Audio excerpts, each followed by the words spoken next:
everyone and very good morning to everybody. So welcome to the Mendra's official YouTube channel.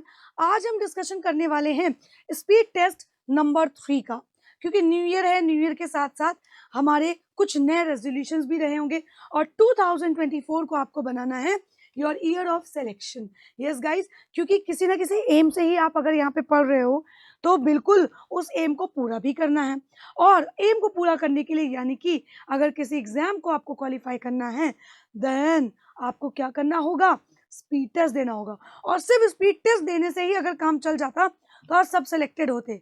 उसका analysis करना भी बहुत ज़्यादा ज़रूरी है। तो हम यहाँ पे हर वीक आपके पास आपके लिए लेकर के आते हैं स्पीड टेस्ट एनालिसिस। तो चलिए स्टार्ट करते हैं with the very first question और फटाफट से करेंगे। In the following passage there are blanks each of which has been numbered. मतलब ये समझ में आ गया, एक पैसेज है जिसमें ब्लैंक दिए हुए हैं, तो ये क्या होगा आपका क्लोज टेस्ट। क्या होगा, ये क्लोज टेस्ट है जिसके अगेंस्ट आपको उस ब्लैंक के अगेंस्ट कुछ ऑप्शंस दिए होते हैं, ठीक है, और उन ऑप्शंस में से आपको एप्रोप्रिएट ऑप्शन चूज करके फिल करना होता है, ठीक है। तो पहले हम पैसेज पढ़ लेते हैं। According to a recent report, according to a recent report मतलब रीसेंट रिपोर्ट के अकॉर्डिंग, जो अभी तुरंत की रिपोर्ट है किसकी, of the railway safety review committee. जो रेलवे की सेफ्टी रिव्यू कमिटी है, जो मतलब सेफ्टी की तरफ ज्यादा ध्यान देती है ना, safety security. Deaths on the tracks, जो ट्रैक पर डेथ हो रही हैं बिकॉज ऑफ, इसका कारण क्या है, आर फार हायर। किस कारण है ये दूर दूर तक नहीं पता। एंड अमाउंट टू अ मैसेकियर, और कहीं ना कहीं एक मैसेकियर का रूप ले लेता है। मैसेकियर मतलब जहां पे लार्ज नंबर ऑफ किलिंग होती है। A large number of take place over the entire railway system. तो एक बड़े तादाद में क्या चीज जगह ले ली है पूरे के पूरे रेलवे सिस्टम में, due to trespassing though exact figures. तो देखो यहाँ पे एक वर्ड यूज हुआ है ट्रेसपासिंग। देखो ये वर्ड काफी इजी है और कई बार हम लोग पढ़ भी चुके हैं। जब ट्रेसपासिंग का मतलब होता है when you enter someone's land और प्रॉपर्टी बिना किसी की परमिशन के। So due to trespassing through exact figures have not been compiled by the railway. क्योंकि एग्जैक्ट नंबर ऑफ डेथ्स पता नहीं चली रेलवे के द्वारा, तो कहीं ना कहीं उस चीज पे वो एंटर कर रहे हैं and they are not readily available, और उस चीज के लिए तुरंत अभी तैयार नहीं है। सो there is almost 15,000 persons। मतलब एक जो एस्टिमेट लगाया गया वो क्या लगाया गया, 15,000 जो लोग हैं they get killed in such a manner every year, the report said. Report का ये कहना है कि हर साल कम से कम 15,000 लोग तो मारे जाते हैं इसी तरीके से। इंडियन रेलवेज आर, जो भारतीय रेलवे है, are to respond to these casualties. इसका जवाब, इन कैजुअलिटीज का जवाब देना होगा किसको, जो भारतीय रेलवे है। Which do not fall under the purview of train accident, जो इस चीज के अंतर्गत नहीं आता कि भैया कि जो एक इन्फ्लुएंस है, जो एक कंसर्न है ट्रेन एक्सीडेंट का, वो उसके अंदर नहीं आता है। तो उसका जवाब देना होगा, उनको रिस्पॉन्स देना होगा। पैसेज आसान था। तो यहाँ पे बताओ क्या आएगा कि किस कारण हो रहा है ये। According to a recent report of the railway safety review, इसकी बात की गई है, यहाँ पे सेफ्टी रिव्यू की बात की गई है। तो यहाँ पे क्या होगा, because of trespassing are far higher. क्योंकि जब आप किसी ऐसी जगह एंट्री ले लेते हो, जैसे कई लोग देखो फोन में बता देते हैं रेलवे ट्रैक को क्रॉस करते हैं, अरे अभी ट्रेन दूर है अभी आएगी, लगा हुआ है सिक्योरिटी, लेकिन फिर भी उसके नीचे से गाड़ी निकाले ले रहे। तो ये तो रॉन्ग है ना, दिस इज नॉट गुड। ये चीज तो अच्छी नहीं है, और ये चीज अगर अच्छी नहीं है तो ऑब्वियसली एक्सीडेंट्स तो होने ही होने हैं, है कि नहीं। एक्सीडेंट फिर तो होने ही होने हैं। तो यहाँ पे हम क्या लिख सकते हैं, ट्रेसपासिंग सबसे करेक्ट आंसर। अदर मीनिंग देख लेते हैं। पेनिट्रेट, पेनिट्रेट मतलब when you are going deeper into something, है ना, बहुत ज्यादा डीप अगर आप किसी चीज में जाते हो तो उसे हम बोलते हैं पेनिट्रेट। डेविएटिंग, डेविएट मतलब चेंजेस करना। यू आर कोलाइड, हम बोल सकते हैं that is departing from an established source. Crashing मतलब कोलाइड होना, क्रैश कर देना, भिड़ जाना। और इन्वेडिंग मतलब अटैक करना, है ना, व्हेन यू ऑक्यूपाइंग प्लेस। तो यहाँ पे जो सबसे बेस्ट आंसर होगा दैट इज ऑप्शन 1। नेक्स्ट देखो, यहाँ पे बी आना चाहिए था, तो बी ब्लैंक नहीं आया है। चलो बी ब्लैंक में हम यहाँ से पढ़ लेते हैं। क्या लिखा है? A large number of take place over the entire railway system. Large number of take place, जो रेलवे सिस्टम है उसमें बहुत तरीके की क्या होती हैं? Disastrous, that is dangerous, devastating, damaging, है ना, जो बहुत ज्यादा डैमेजिंग होता है। तो लार्ज नंबर ऑफ डैमेजिंग तो बोल नहीं सकते। कैजुअलिटीज हम बोल सकते हैं। कैजुअलिटीज मतलब क्या होता है कि एकदम ध्यान न देना। रेगुलरिटीज तो बोलेंगे नहीं, कोई चीज रेगुलर हो, सर्टेनिटी, निश्चितता, चांसेस नहीं होंगे। तो यहाँ पे जो सबसे बेस्ट आंसर होगा वो क्या होगा? कैजुअलिटीज जो है, large number of casualties take place over the entire railway system. किसकी वजह से? Due to trespassing through exact figures. तो ड्यू टू कैसे ट्रेसपासिंग हो गए? जो गैर कानूनी तरीके से लोग उसमें एंटर करते हैं। तो ये हमें पता चल गया कि यहाँ पे कुछ गैर कानूनी जैसा आना चाहिए। तो यहाँ पे जब गैर कानूनी आएगा तो आप क्या लिखोगे बताओ? यहाँ पे क्या लिखोगे? गैर कानूनी में क्या आ जाएगा बताइए? इंक्विजिटिव।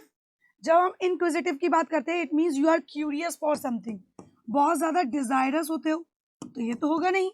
प्रोहिबिट मतलब किसी चीज पे प्रिवेंट करना या कंट्रोल लगाना, ये भी अप्रोप्रिएट नहीं है। ऑथराइज्ड अगर हो तो ये एक्सीडेंट हो ही क्यों, तो नहीं है। अनलॉफुल मतलब दैट इज गैर कानूनी, और माइंडफुल तो यहाँ पे होना ही नहीं है। हेंस तो यहाँ पे जो ऑप्शन हमारा करेक्टली फिल होगा वो होगा option number 4।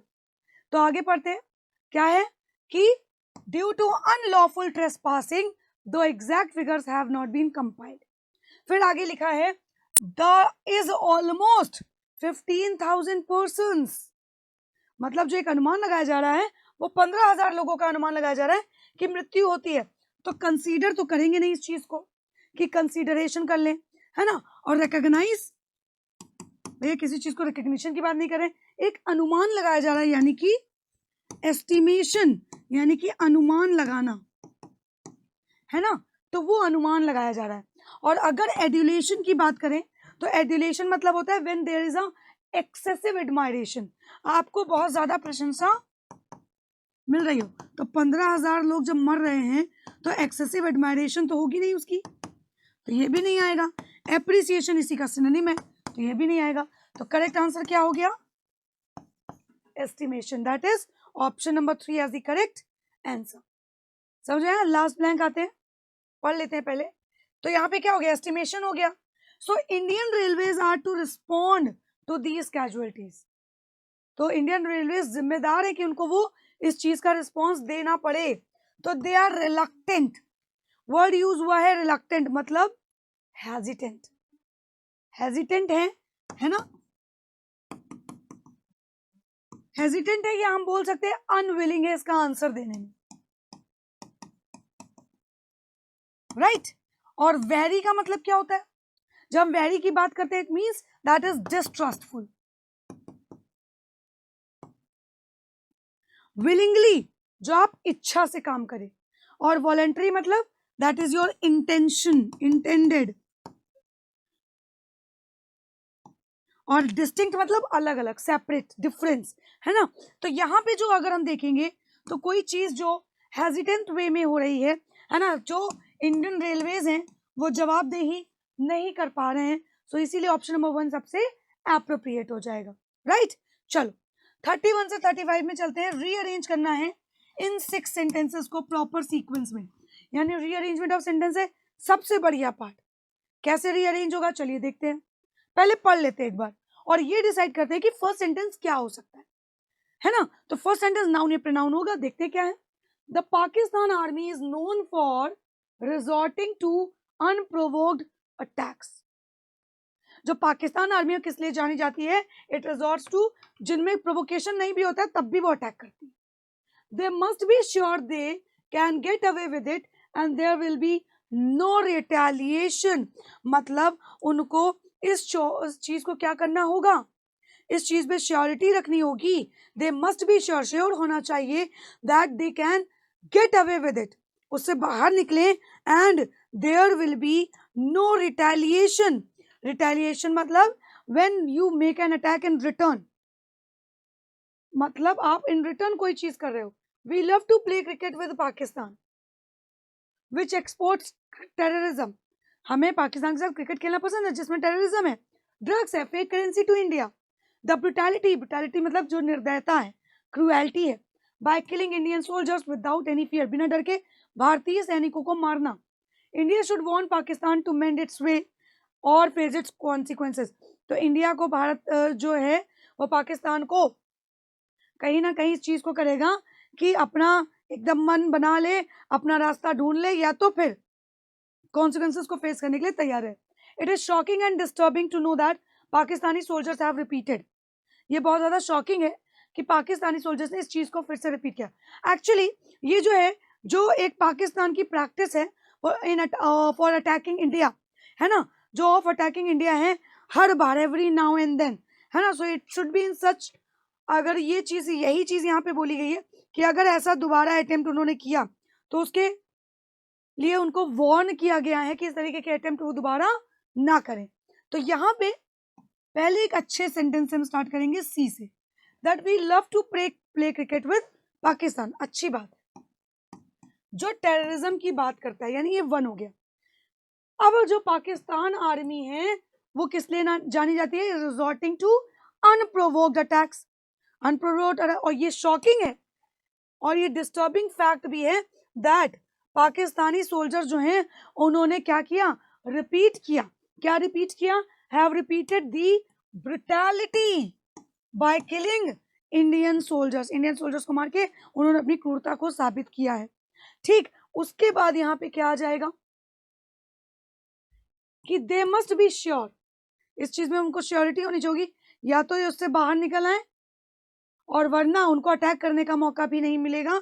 So India should warn Pakistan, तो ये 6 हो गया। चलो इसको अरेंज कर लेते हैं, सी पहला है, ए दूसरा है, थर्ड है हमारा एफ, फोर्थ है हमारा डी, फिफ्थ है हमारा बी, और सिक्स है हमारा ई। तो फर्स्ट सेंटेंस तो पता चल ही गया सबको, that is C, option number 4। फिर सेकंड क्या था, सी के बाद ए था, तो ऑब्वियसली हम यहाँ पे क्या मार्क करेंगे, सेकंड सेंटेंस के लिए ए। फिर हमारा फोर्थ सेंटेंस क्या था, एफ के बाद डी, तो हम यहाँ पे क्या मार्क करेंगे, डी। 34 फिफ्थ सेंटेंस हमारा क्या था, बी, तो हम मार्क करेंगे बी।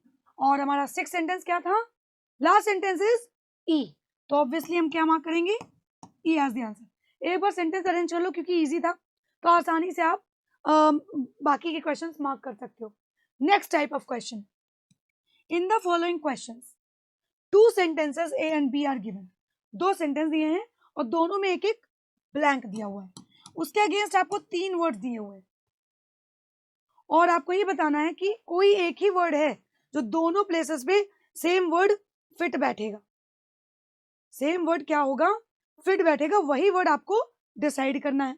चलो भैया देख लेते हैं, A B, it was shocking and disgusting, बहुत ज्यादा आश्चर्यजनक और डिस्गस्टिंग था, to hear the news of, उस खबर को सुनकर के, किसकी, of a temple priest for the charges of theft, जिसके ऊपर चोरी का इल्जाम लगा। तो चोरी का इल्जाम लगा तो मॉर्निंग तो होगा नहीं, क्योंकि मॉर्न मतलब क्या होता है, when you feel regret for something, है ना, आप दुख मनाते हो किसी चीज का। ड्विंडलिंग, जब हम ड्विंडल की बात करते हैं, it means you are lessening something, है ना, किसी चीज को अगर हम ड्विंडल कर रहे हैं, इट मींस जो चीज धीरे धीरे कम होता चला जा रहा है, that is gradually diminishing. Arresting मतलब अरेस्ट करना, गिरफ्तारी, है ना, गिरफ्तारी को बोलते हैं। तो सेंटेंस ए में क्या है, अरेस्ट करना आ जाएगा। दूसरा देखो, Ritika used to receive compliments, Ritika को कॉम्प्लीमेंट्स मिलते हैं from her friends about her smile. अब क्या अरेस्टिंग स्माइल होगा, अरेस्टिंग का मतलब यहाँ पे क्या हो जाएगा, आई कैचिंग स्माइल, मतलब बहुत अट्रैक्टिव स्माइल है कि देखे बिना कोई रह नहीं सकता। तो यहाँ पे क्या हो जाएगा, अरेस्टिंग स्माइल मतलब आई कैचिंग, और यहाँ पे अरेस्टिंग का मतलब क्या हो जाएगा कि गिरफ्तारी। जब गिरफ्तारी की बात हो रही है means that seizes and detain someone by legal authority, तो वो एक शॉकिंग न्यूज थी। तो यहाँ पे सिर्फ सी है जो इन दोनों में आ सकता है, तो मार्क करेंगे आंसर अपना सी। Clear everyone? चलो नेक्स्ट, ए ये है, बी ये है, और बहुत आसान से शब्दों में इसको समझाया गया है। क्या लिखा हुआ है, the state government should identify, जो राज्य सरकार है उसको ये आइडेंटिफाई करना चाहिए अदर सोर्सेज ऑफ इनकम, जो दूसरी सोर्सेज ऑफ रेवेन्यू है, from excise of liquor, liquor से जो टैक्स मिलता है उसमें अदर सोर्सेज ऑफ इनकम क्या हो सकता है। तो एक तो है एक्साइज ऑफ लिकर, दूसरा सोर्स ऑफ इनकम यानी कि टुगेदर फ्रॉम, टुगेदर के साथ कभी फ्रॉम नहीं आता, टुगेदर मतलब एक साथ होता है, अलोन मतलब अकेला, और अपार्ट, अपार्ट मतलब इन एडिशन टू, है ना, अपार्ट मतलब क्या होता है, इन एडिशन टू समथिंग। ठीक, तो यहाँ पे apart from is correct. It was difficult to keep the two brothers, बहुत ज्यादा कठिन भरा था दोनों ब्रदर्स को apart, who had sworn to take the life of each other, जो एक दूसरे की जानी दुश्मन बन गए थे। तो अपार्ट यहाँ पे क्या हो गया, that is separated by a difference, तो अपार्ट यहाँ पे इस सेंस में हो गया। ठीक, तो यहाँ पे भी देखा कि हमने सिर्फ सी वाला ही करेक्टली आ सकता है, तो मार्क करेंगे आंसर ऑप्शन नंबर 3, राइट। चलो नेक्स्ट, बहुत छोटे छोटे सेंटेंसेस है। For the charges of bribery, bribe करना, घूस देना, उसके ऊपर जो चार्जेस लगे थे, he is being by the court, उसको कोर्ट द्वारा क्या किया गया, बुलाया गया, तो he is subject to trial, subject to trial, it means tried.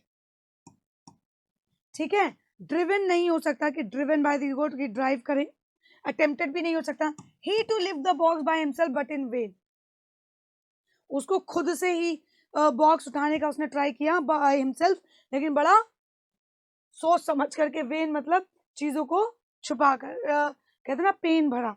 तो यहाँ पे अगर देखेंगे तो सिर्फ ए है जो दोनों में करेक्टली फिट हो सकता है, तो मार्क करेंगे only A, that is option number 1 is the correct answer, जो इन दोनों में करेक्टली फिल हो सकता है। ठीक है, ये होगा। Next, the economic situation of the country, जो एक इकोनॉमिक सिचुएशन है कंट्री की, is the result of historical and social factors, जो ऐतिहासिक और सामाजिक फैक्टर्स है वो।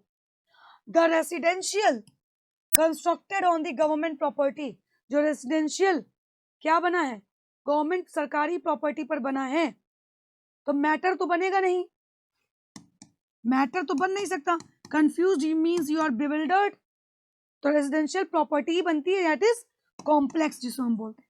यहाँ पे कॉम्प्लेक्स का मतलब है that is a group of smaller building या सिमिलर बिल्डिंग्स, है ना, ये कॉम्प्लेक्स का मतलब यहाँ पे क्या होगा, ग्रुप ऑफ सिमिलर बिल्डिंग्स। तो यहाँ पे तो हमें पता है कॉम्प्लेक्स आएगा, तो यहाँ पे भी कॉम्प्लेक्स ही आना चाहिए, तो ऑफ कॉम्प्लेक्स हिस्टोरिकल, लेकिन यहाँ पे मीनिंग क्या होगा, ये एक adjective, that is something which is very much complicated, तो कॉम्प्लेक्स हम कॉम्प्लिकेटेड को भी तो बोलते हैं। ठीक है, तो सिर्फ सी यहाँ पे इन दोनों में आ सकता है, एक ही वर्ड है जो दोनों में करेक्टली फिट हो रहा है, तो answer would B option number 3। ठीक है, इजी था। चलो नेक्स्ट, द ह्यूज हाउस, जितना बड़ा घर है, ही लिव्स जिसमें वो रहता है, इन इज हिज प्राउड, वो उसके प्राउड क्या है, उसका ओनिंग है ना, that is the state of having owning. तो ओनिंग का मतलब क्या होगा, रेजिडेंस, रेजिडेंस तो जहां पे आप रहते हो तो होगा नहीं, ओनिंग हम पोजेशन को कह सकते हैं, अधिकार। ऑक्यूपेशन मतलब कुछ नहीं, ऑक्यूपेशन तो क्या होता है आपका, जो आपकी पढ़ाई है, जो आपका बिजनेस है वो। वेपन्स इंक्लूडिंग, वेपन्स में क्या इंक्लूड है, पिस्टल और country made revolver, revolver cartridges, a crude bomb and a sword were recovered from their किससे? उनके रेजिडेंस से मिला, ये कह सकते थे, लेकिन रेजिडेंस ऊपर वाले में ना आता तो पोजेशन से बेटर यहाँ पे कुछ नहीं होगा, क्योंकि जिसका मतलब होता है असेट। तो यहाँ पे बी सिर्फ आ सकता है, तो ओनली बी आंसर हो जाएगा, that is option number 2, right. अब हम अपने नेक्स्ट पड़ाव में बढ़ चुके हैं। एक्चुअली ये पूरे के पूरे 50 क्वेश्चन हैं, यानी 10 क्वेश्चन है रीड द पैसेज की। चलिए फटाफट पढ़ते हैं और आंसर करते हैं। The uncontrolled growth of population, मतलब जो जनसंख्या को बिल्कुल अनकंट्रोलेबल है, जिसको आप कंट्रोल नहीं कर पा रहे, जो ये बढ़ती हुई जनसंख्या है अनकंट्रोलेबल है, दिस सेंचुरी, इस सदी में, has posed a huge dilemma, उसने क्या किया है, एक बहुत बड़ा डिलेमा पोज कर दिया है, मींस एक ऐसी डिफिकल्ट कंडीशन ला दी है, and has brought with it irreversible damage, मतलब ऐसे डैमेजेस जो दोबारा से सही नहीं हो सकते। इरिवर्सिबल मतलब जो दोबारा से रिवर्स कंडीशन में नहीं आ सकते, to all aspects of life, हर तरीके की लाइफ में, जीवन में, चाहे वो एनवायरमेंट हो दैट पीपल लिव इन, जिस एनवायरमेंट में लोग रहते हैं, and the health and the welfare of the family. Uncontrolled growth of population जब होती है तो काफी समस्या आती है, पढ़ाई लिखाई, खाना पीना, सब चीजों में बढ़ोतरी होती है। कीपिंग इन माइंड, ये बात दिमाग में रखते हुए, दैट इफ द इकोनॉमिक, अगर इकोनॉमिक, अर्थव्यवस्थिक जैसे हम बोलते हैं, सोसाइटल, सामाजिक और कल्चरल फैक्टर्स जो हैं, do not expand to keep in line, keep in line मतलब इन अग्रीमेंट विद, अगर वो बढ़ते हैं in agreement with the growth of population, then this population growth will definitely have a negative impact on the well-being of the entire society. So अगर ये बात दिमाग में रखते हुए कि जो इकोनॉमिक, सोसाइटल और कल्चरल फैक्टर्स हैं, ये इसी तरीके से एक्सपैंड नहीं हुए, तो ये इस चीज़ को अग्री नहीं करे, तो कहीं ना कहीं बढ़ती हुई जनसंख्या पूरी की पूरी एक नेगेटिव इम्पैक्ट, नेगेटिव प्रभाव डालेगी पूरी की पूरी सोसाइटी में। वेयर एज, हालांकि देखा जाए 150 साल पहले the population of the world was a mayor 5 million people या 50 लाख पीपल, है ना, तो यहाँ पे 5 करोड़ पीपल बोल सकते हैं। एट द प्रेजेंट टाइम जो इसका डबल वैल्यू है inhabiting the planet earth, and this number is on the increase as can be seen by the current growth of population of the world. अगर current growth of population पूरी दुनिया की जनसंख्या की हम बात करें तो ये बढ़ती ही जा रही है। So we must also keep in mind, हमें ये भी दिमाग में रखना होगा that 90% of this increase has taken place, 90% इस इंक्रीमेंट जो पॉपुलेशन जनसंख्या में हुआ है, it has taken place within the non industrialised countries of the world. दुनिया की जो नॉन इंडस्ट्रियलाइज कंट्रीज हैं उसने अपनी जगह बनाई है। Iran is also one of those countries, उसमें से ईरान भी उन कंट्रीज, देशों में से एक है, in the category of those whose population growth has led to a change within the society, जो कहीं ना कहीं सोसाइटी के लिए एक बहुत बड़ा बदलाव है। So due to improvement of the state of health, क्योंकि जो एक स्टेट ऑफ हेल्थ और मेडिसिन है एट प्रेजेंट टाइम, उनमें जो इम्प्रूवमेंट हो रहा है in comparison to the past, अगर पिछले समय या पहले के समय की कंपैरिजन में देखा जाए तो जो नंबर ऑफ डेथ्स और मोर्टेलिटीज है, मृत्यु दर जो है और बर्थ रेट जो है, specially the death and mortality rate among children has drop, तो डेथ रेट जो है चिल्ड्रन का वो कम हो गया है। हाउएवर अगर देखा जाए, हालांकि जो नंबर ऑफ बर्थ है, जो जन्म का जो एक जनसंख्या नंबर है with in the country has also gone up, तो जन्म भी बढ़ गए। इन द सेंसस ऑफ 1966, अगर 1966 की बात करें, जो ईरान की पॉपुलेशन थी वो 26 लाख के आसपास, 26 करोड़ के आसपास थी, और अगर 1986 की बात करें, during the span of 20 years, मतलब 20 साल बाद ये नंबर ऑलमोस्ट डबल हो गया और पॉपुलेशन कितनी बच गई, 50 तक, 26 का 50 हो गई। Keeping this increase in mind, और ये बढ़ती हुई जनसंख्या को दिमाग में रखते हुए ये ऐसा कहा जा सकता है कि 2021 तक द पॉपुलेशन ऑफ ईरान में विल बी, और उसकी डबल हो जाएगी। So in addition according to the statistics of the median age, so आगे बोलते हुए राइटर ये कह रहा है जो मीडियन एज का स्टैटिस्टिक्स है of the population taken from the various indicators, जो अलग अलग इंडिकेटर्स से लिया गया है, of the growth and planning of families within the Islamic Republic of Iran that were gathered in the month of Tir. तो तीर का एक मंथ होता है 1997 में 36.7% of the population of Iran were under the age of 15. पूरी की पूरी पॉपुलेशन का जो 36.7% पॉपुलेशन थी वो 15 साल से कम लोगों की थी. इट इज क्लियर दैट, ये क्लियर हो गया that securing of food resources, work, residence, health, ways to spend free time, education for a population that is on the increase is one of the most essential issues. देखो population बढ़ेगी तो बाकी सारी चीज़ों में भी बढ़ोतरी होना ज़रूरी है, इकोनॉमिक रिसोर्सेज भी हैम्पर करेंगी. तो ये सारी चीज़ें बता रहे हैं जो ये सबसे इंपॉर्टेंट इशूज हैं in the path of expanding the economic situation. तो जो इकोनॉमिक सिचुएशन ये जो वर्स होती जा रही है, बढ़ती जा रही है, उसका ये सबसे बड़ा इशू है. And in maintaining the society, so in their responsibility, जो एक जिम्मेदारी है उनकी as assistants in helping in family planning, कि फैमिली प्लानिंग में हेल्प करें within the country of Iran. In addition to the above mentioned opinions, जो ऊपर ओपिनियन भी दिए गए, the ministry of health has also strived, जो ministry of health है उन्होंने भी इस चीज को स्ट्राइव किया to present the outlook in relation to population control, कि पॉपुलेशन कंट्रोल में ध्यान दे. Both the mothers and their children are two groups, चाहे माँ हो या बच्चे हो, ये दो ग्रुप्स ऐसे होते हैं that face more of the societal pressures. इन दोनों का ही सामाजिक प्रेशर ज्यादा झेलना पड़ता है. So it was necessary to go forth in the correct manner.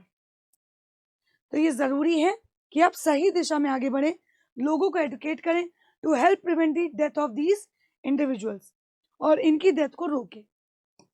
Thus following in the direction of other political developments, अगर हम political development की तरफ बढ़ें that have been taken place within the government of the Islamic Republic of Iran, जो Islamic Republic of Iran है, from the year 1989 से लेकर के population control was included as one of the principal programs. जो principal programs थे Ministry of Health के Iran में, उसमें population control का एक अहम हिस्सा रखा गया प्रोग्राम का, और इसका जो रिजल्ट आया was a decrease in the growth of the population. Population में थोड़ी सी डिक्रीमेंट हुई, which in the year 1986 was approximately 3.9% of around 1.4% in the year to 1996. मतलब 20 साल के 10 साल के अंतराल में कितने से कम हुई, 3.9% से 1.4% में आ गई. तो यहाँ पे बेसिकली अनकंट्रोल्ड जो पॉपुलेशन ग्रोथ है उसके बारे में बात हुई है, और ईरान का पूरा डेटा यहाँ पे डिस्क्लोज हुआ. तो यहाँ पे देखेंगे which leading program of the Ministry of Health was embraced and what result was seen. तो ये अभी लास्ट लाइन में हमने पढ़ा, पॉपुलेशन कंट्रोल प्रोग्राम था and the outcome was a decrease in the growth of the population. क्या ये answer है?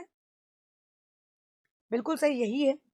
Population control and the outcome was an increase in the growth. Increase तो था नहीं और इंक्रीज था नहीं, तो सिर्फ ए है जो इसका करेक्ट आंसर है. तो मार्क करेंगे ओनली ए, जो कि अभी हमने जस्ट पढ़ा, तो correct answer would be only A. Next, which of the following according to the passage has been considered as the two groups. सबको पता है मदर एंड देयर चिल्ड्रेन, माँ और बच्चे, तो ये दिया हमें ऑप्शन नंबर 2 में, तो ये भी बिल्कुल करेक्ट आंसर हो गया हमारा. Next, in the path of broadening the economic condition, जो इकोनॉमिक कंडीशन को बढ़ाने के जो रास्ते हैं, विच of the following is one of the most indispensable concern. सबसे बड़ा indispensable concern क्या है for the ever increasing population, ये बढ़ती हुई जनसंख्या के लिए? securing of food resources, work and resilience, या health और ways to spend free time और education? बताइए क्या लगता है. तो यहाँ पे देखोगे ना, तो यहाँ पे तीनों चीजों के ही बारे में बात की है, इसलिए the answer would be all of the above.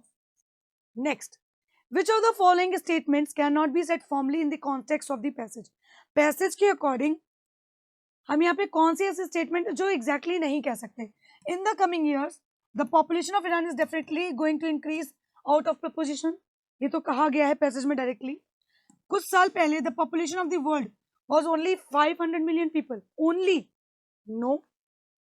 मतलब only तो कह सकते हैं, फॉर्मली नहीं कह सकते. फॉर्मली कह सकते हैं, है ना, क्योंकि इस पैसेज में लिखा हुआ है mortality rates for the cohorts, population changing episodes of migration, fatal disease, armed conflict are always possible in Iran. इसके बारे में तो पैसेज में बात ही नहीं हुई. तो हमारा क्या हो जाएगा? Option number 3, that is only C is the correct answer. That can not be said firmly. Next, which of the following statement is are true in the context of the passage? Passage के according इनमें से कौन सी statement true है? देखते हैं. In the census of 1986, the number had nearly reached twofold, मतलब double हो गया. The number of births within the country has mounted. जो नंबर ऑफ बर्थ थी वो कंट्री में क्या हो गई? बढ़ गई. ठीक है. और 90% of the increment in the population has taken place within the non-industrialized countries of the world. The Ministry of Health has struggled to withhold the aspect vis-a-vis population control. तो देखो, ये कहा गया, ये कहा गया, ये कहा गया, लेकिन इसके बारे में कुछ हमने सही नहीं सुना, क्योंकि ये सेकंड पैराग्राफ में पढ़ोगे ना तो मिनिस्ट्री ऑफ हेल्थ को स्ट्रगल करना पड़ा, तो इसके बारे में कोई बात नहीं की गई. तो सभी ट्रू हैं, ऑल एक्सेप्ट 4. सो आंसर हमारा हो जाएगा ऑप्शन नंबर 5. फोर्थ को छोड़ के, कि फोर्थ वाला क्या है? फॉल्स है. तो हमारा ये हो जाएगा answer. Next, what favourable effect, मतलब क्या फेवरेबल इफेक्ट है that has been witnessed due to betterment in the state of health and medicine? Health और मेडिसिन में क्या फेवरेबल इफेक्ट्स है? Female infanticide has been eliminated. क्या फीमेल इन्फेंटिसाइड को किया गया था? No. The number of medical checkups and medical camps has increased? No. जो मोर्टेलिटी रेट और जो डेथ रेट था, जो मोर्टेलिटी रेट था और जो डेथ रेट था, वो कहीं ना कहीं क्या हो गया था? कम हो गया था. तो ये फेवरेबल इफेक्ट था. Number of cases of untimely death has been evaporated? No. So only C is the correct answer, जो एक फेवरेबल इफेक्ट पड़ा. तो this would be the correct answer. 47, कौन से ऐसे फैक्टर्स हैं that need to be expended to track the proliferation of the population? Factor of health and welfare, economic, societal, culture. देखो, सीधे सीधे ये तीनों ही लिखे हुए थे, बाकी और कुछ मेंशन नहीं था. तो ओनली बी, सी और डी, सिर्फ फिफ्थ ऑप्शन ही आंसर है. सीधे सीधे आंख बंद करके कर दो, क्योंकि ये तीन फैक्टर्स के बारे में स्टार्टिंग में ही बात करी गई थी. ठीक है. Next, in which of the following aspects much adverse effect has been seen in the context of the passage? कितने ज्यादा एडवर्स इफेक्ट देखे गए? The surroundings in which the people live, जिन सराउंडिंग्स में लोग रह रहे हैं. Celebrity and well-being of the family, infant births या unimpeded ballooning of population. तो जब आप इसको देखोगे ना, तो जो सबसे स्टार्टिंग थी ना पैसेज की, उसके बारे में मेंशन था कि वेलबींग और सराउंडिंग्स. तो यहाँ पे हमारा आंसर हो जाएगा only A and B, that is option number 1. ठीक है, स्टार्टिंग ऑफ द पैसेज में ही मेंशन था. 49 में देखो क्या करना है. 50 और 2 क्वेश्चंस में एक ब्लैंक दिया है, उसके अल्टरनेटिव दिए हैं और मीनिंगफुली उसको कंप्लीट करना है. चलिए देखते हैं क्या है. द सुप्रीम कोर्ट डायरेक्शन, जो सुप्रीम कोर्ट का डायरेक्शन दिया गया सेंटर को, केंद्र को, कि to set up fast track courts, fast track courts का सेटअप करें. टू प्रोसिक्यूट पेंडिंग केसेस, जो पेंडिंग केसेस है उनको वहां पे देखा जाएगा. Against legislator is welcome.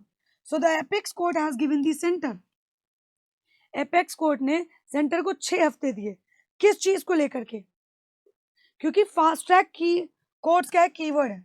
To be more discerning in their choices,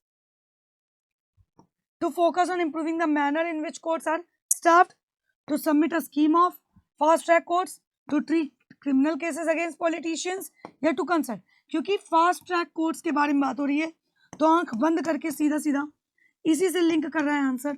तो हो जाएगा ऑप्शन नंबर 3. राइट, सीधा सीधा जिससे लिंक कर जाए. Next and last question. The government will reportedly nudge public sector undertakings to invest, जो अपना सरप्लस फंड्स है उसको इन्वेस्ट करेंगे in the rupees 1.35 lakh crore recapitalisation. देखो, रिकैपिटलाइजेशन की बात हो रही है.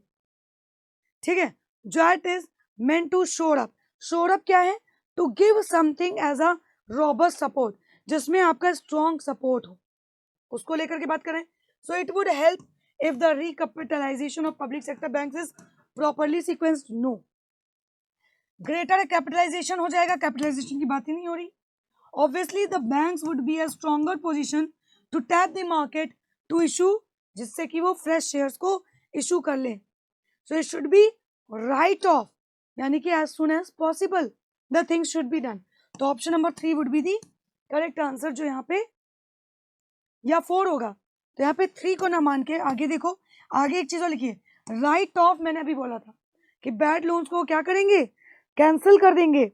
राइट ऑफ मतलब कैंसिलेशन ऑफ बैड लोन्स और bad debt as part of resolving them. तो ये ना हो करके आपका आंसर हो जाएगा answer number 4. So I hope this analysis will find well for you all. सो यहाँ पे हम करते हैं एंड. Thank you everyone.